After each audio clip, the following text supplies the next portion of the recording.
दोस्तों, जो ये लड़की के साथ हुआ ना, कहीं वो आपके साथ ना हो जाए, तो प्लीज़ इस वीडियो को पूरा देखिए। तो गाइस, आप सबको एक बात बतानी है।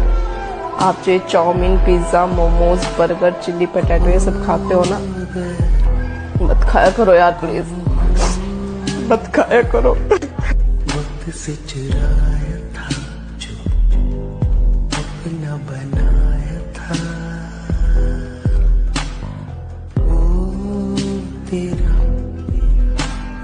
वो मेरा, वक्त से चुराया था जो सपना सजाया था। Chow mein, pizza, burger, momos, chilli potato, fry momos, dosa, idli, sambar, ये सब आप लोग खाते हो ना, मत खाया करो मेरे बिना। मेरा भी टाइम बर्बाद हुआ था इस वीडियो को देखते देखते, तो मैंने सोचा आपका भी टाइम बर्बाद कर दूं। तो जल्दी से वीडियो शेयर कर दो।